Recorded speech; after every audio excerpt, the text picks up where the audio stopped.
Hello, my name is Colin Tate, T number 00635213, and today I'm presenting over Blizzard Activision Ltd. and Nintendo Company. So, starting first with the little bit of history behind Activision Blizzard. Originally, Blizzard was founded in 1991 by Alan Abram and Michael Morum. So these were UCLA graduates who first actually started off as creating video games that already existed, but expanding them and making them able to be played on a computer-based system rather than a gaming console. So their first actual real video games that they created for themselves that really went mainstream was the Warcraft line. So from Warcraft, this actually enabled players to play games on the computer before PC gaming became as big as it is now.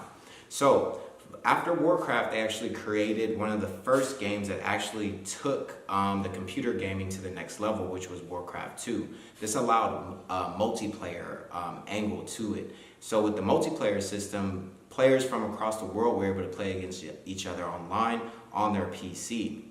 So they used the same technology that they used for the same design and programming that they used for Warcraft 2 and put that in their later games such as World of Warcraft as well as Diablo and Diablo 2. So with these games, it actually changed the way that PCs were played. So this took PC gaming into a new light. It took that from the original gaming console that were out at the time and brought up PC gaming because it allowed players to interact, but also to be able to experience gaming in a whole new way. With World of Warcraft, you were able to actually play with multiple characters. From the game, they actually started to expand upon what they were already doing. So instead of creating an entirely new game, instead what they would do were to add new patches such as expansion packs that gave the players new maps, new characters, and higher levels to achieve. For any gamer, a gamer wants to feel that he's beat the game, that he's maxed out the game. World of Warcraft was a game that actually made players, that it actually influenced players to play harder and to actually go further with everything it was that they were doing because it gave them new characters, as I mentioned before, and it also made it a little bit more difficult with each expansion pack that they had out. So Activision was actually founded in 1979. After a merger between Activision and Blizzard, it became Activision Blizzard Company. So Activision actually started off as Atari. So that was the single stick 2-button video game console. That was one of the biggest games at the time, the Atari gaming console. There was a conflict between some of the owners and the designers. The designers believed that they should hold a higher stake in the company. And so after a lawsuit, or actually during the lawsuit, there was a split between the ownership, and the ownership actually started up Activision. So with Activision, that was the new grade version of gaming. So with different video games that they designed, hits were Rockstar games such as Grand Theft Auto and other really large games as well, such as Call of Duty as well as Guitar Hero. So once Activision merged with Blizzard, they actually kind of took the gaming universe by storm. Activision was able to program, design better games for people. Blizzard was strictly PC. So during the time in about the 1990s or early 1980s to 1990s, Activision was actually in dire situation because of a market crash, because there was an oversaturation of what Activision was doing in certain games like that. So in order to save themselves, they actually made a movement towards PC gaming. That's when they eventually acquired Blizzard, who was already doing that. And that's what helped Activision Blizzard be known as big as it is today. So the other company that I'm going to be comparing that to is Nintendo. Nintendo is a Japanese gaming console which actually started in 1889. And yes, that's correct, 1889. Not 1999. So this is an ancient company, but Nintendo is absolutely no relic by any means. Nintendo originally started as a playing card game that eventually grew as time grew, and is still here today and still very prevalent in the world. One of the most recognizable characters from the Nintendo game would be Mario. from Mario Kart, Super Mario, Mario N64. There are multiple versions of this game. So the competitive advantage that actually gave Nintendo what it has today was actually its use of keeping up with the trends. So from Nintendo, what Nintendo is more so known for is making different types of consoles. They have at-home gaming consoles, but one thing that actually stuck out the most with Nintendo is that they had the ability to have handheld consoles. One of the first was a Game Boy. Then before that they had the Sega Genesis, which took 8 AA batteries, but they had the Game Boy Color, the Game Boy Advance. Now we see the Nintendo Switch. All these different gaming consoles actually made it easier for people to game on the go as well as at home. So another competitive advantage that Nintendo has is actually the ability to be able to have such a large reach and such a strong reputation, as well as a faithful clientele to them. So with Nintendo and Activision, with Nintendo, Nintendo's games have almost been the exact same all the way up to today's point, but they've recreated them, added better graphics, better game design, and pretty much have remade the same games but made them better and offered them on different consoles. So with the faithful members of the Nintendo group, or the Nintendo gamers, they're always going out to purchase the new consoles, which people love, the new games that come out, and they keep up to date with everything that Nintendo has been doing. So getting into the financials of Nintendo, first getting into the financials of Blizzard, we're gonna look a little bit at the financials, going over the board members. One of the most recognizable things when we talk about the board members of both is actually the amount that they're compensated in terms of actual pay, and then additional stock benefits that the owners and boards of directors and executives have.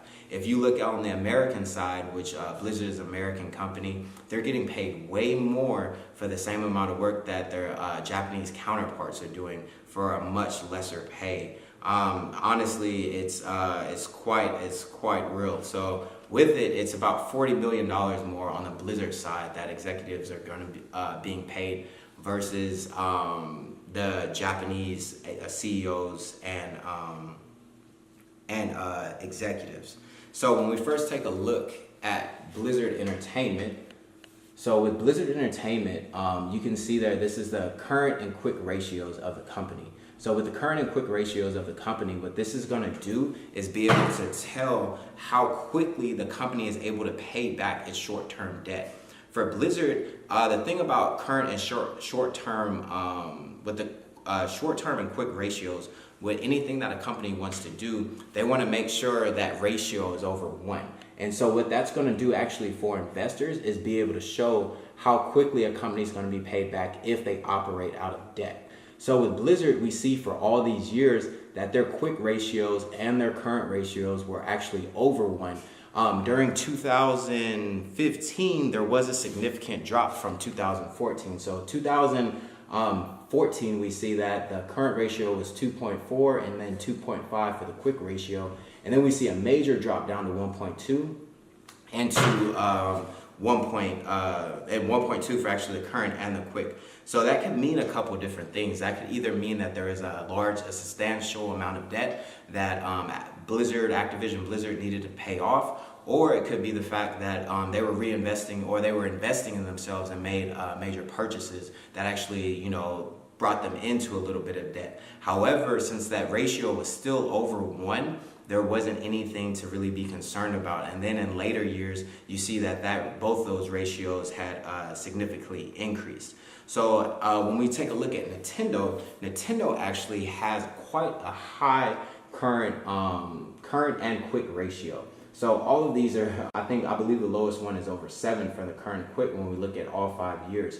So with these current and quick ratios, we know that Nintendo is actually able to quite easily liquidate their assets if they ever need to pay off debt. And with those ratios, like I said, is they look at how quickly a company is able to take those and actually convert whatever assets they have into cash. So the next that we're going to be looking at is actually the asset management ratio. So this covers a few different ratios: the average collection period, accounts receivable turnover, total asset turnover, fixed asset turnover, average age of inventory, and inventory turnover, just to name a few. So we're going to take a look at these. So I want you to keep in mind, whenever we're talking about Blizzard actually made a move in what we'll see when we look at the inventory turnover ratios. In 2014, you saw that the inventory was significantly lower than what it is now in 2018, or what it was in 2018. So when we actually think about that, what it means, Activision Blizzard isn't necessarily a physical product company. They do create games and hard copies of games and discs that actually go to a distributor such as Best Buy or any other, like GameStop, any other type of gaming store, Walmart even. They do actually make those physical copies, but in 2014, physical copies of games were much more popular, or really not necessarily popular, but the only available game at that particular time.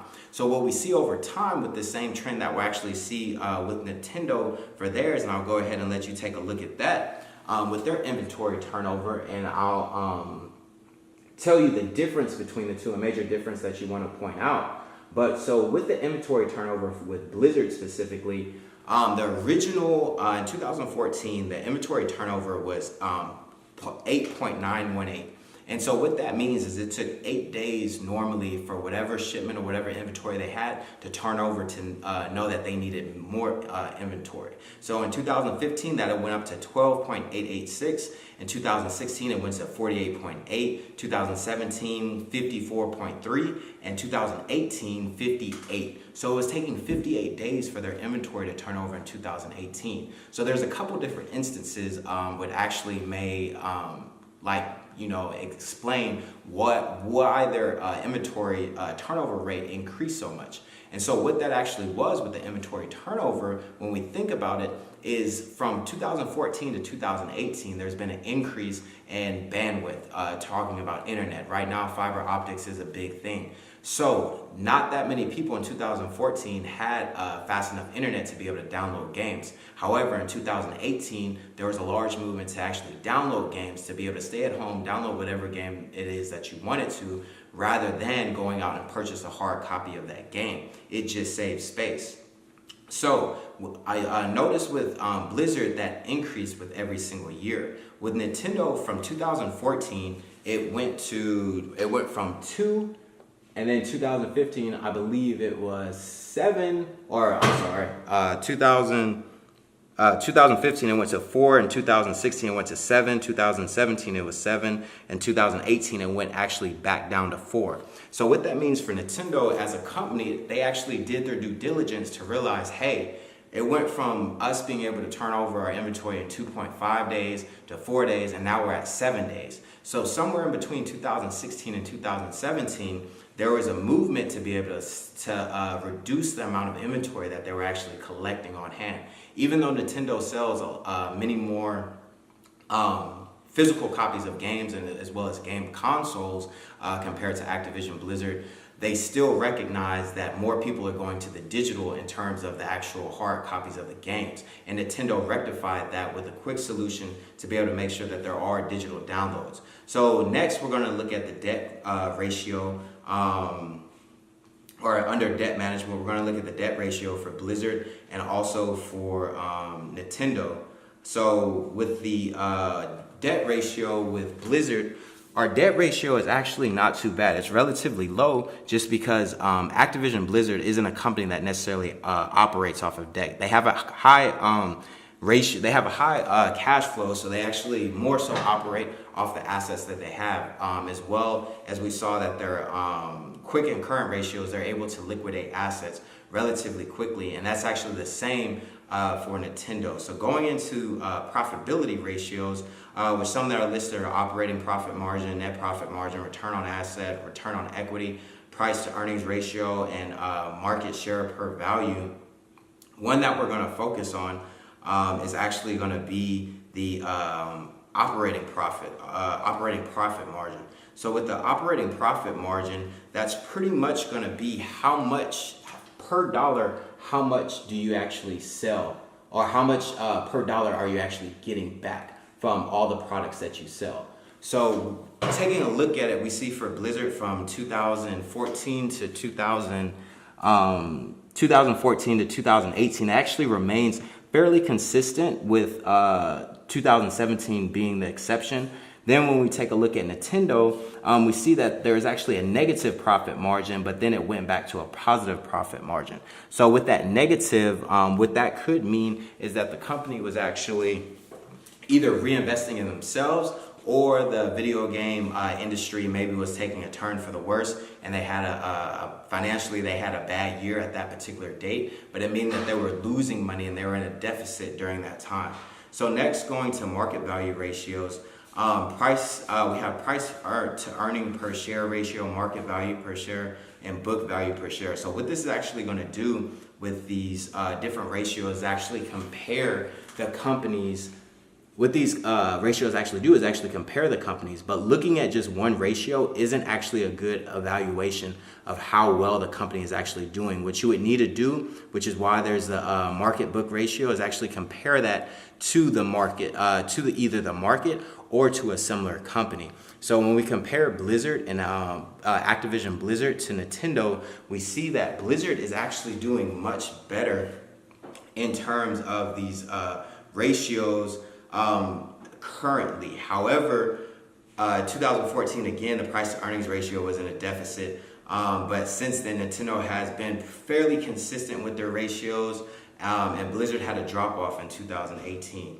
So next, both companies do pay dividends per year for shareholders. Some shareholders want a more stable investment, so they're actually willing, or they actually want to have a dividend paid out per share that they have. When we think about like the net working capital as well as gross working capital, net income, looking at Blizzard versus Nintendo, Blizzard actually has a higher level of cash flow, and they're actually retaining a lot more cash on hand that they use for investments. Nintendo is actually a company that spends a lot more money on their investments that go into everything that it is that they're doing for new products and things like that. So when we look at the balance sheets, we'll see that there's more money being put into just different assets, and so they have a higher liabilities. To add, from assets to liabilities, it is quite higher than Blizzard, but it doesn't mean that the company is necessarily doing bad. Both companies are still doing well. However, from a financial standpoint, Blizzard is doing much better. And thank you for paying attention to this presentation. Have a good day.